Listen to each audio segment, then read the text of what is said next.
We all have moments we're not proud of, and I've got my share. I'm sure you do as well. A few years ago, we had a plumber into our house to fix just a mechanical issue with our sump pump. Long story short, he said he'd be back in 5 days.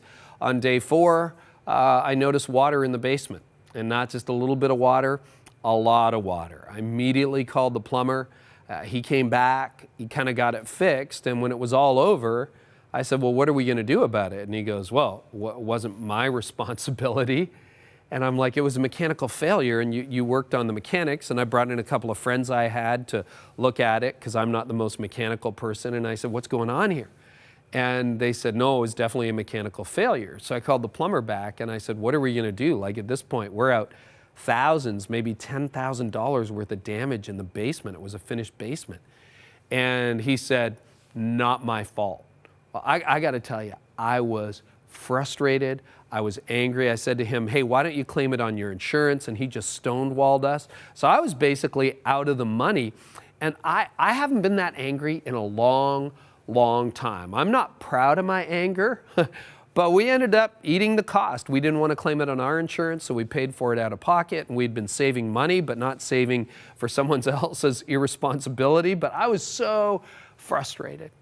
And I took it to friends of mine who were younger. They were in our small group at the time. And I explained the situation, that I wasn't really behaving like a pastor, and I was so frustrated and angry. And one of the young women who was in her early 20s said, you know what, Carey? She said, my dad does the same kind of thing. And she said, I can tell you why he's not paying. He doesn't have the money. It never occurred to me. He's not insured, doesn't have the money. And for the first time, I felt a little bit of compassion. But you know, that's where anger comes from. Anger comes from a place where we say, you know what, you owe me. And there's a very real sense in which that plumber kind of owed us because he made a mistake that ended up costing us money. And sometimes people don't understand the anger of God. And sometimes people are angry at God. But you know, the reality of Christmas as we get closer and closer to the day is that we actually owed God. And you actually owe people. And God looked at us, and it was in a very similar situation. Like I've done things I don't know how to fix. And I've turned my back on God at different times in my life. You've turned your back on God at different times in my life, and we actually owe Him. And you know what He did at Christmas? He canceled the debt. He just said, I forgive you. Jesus actually uses financial language in the Lord's Prayer. Did you know that? When He said, forgive us our sins, it actually means like going to a bank and forgiving the loan.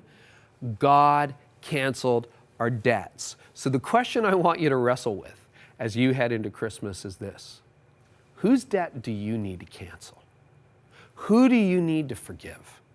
Because forgiven people forgive people. It was hard for me to forgive that tradesman, but I did.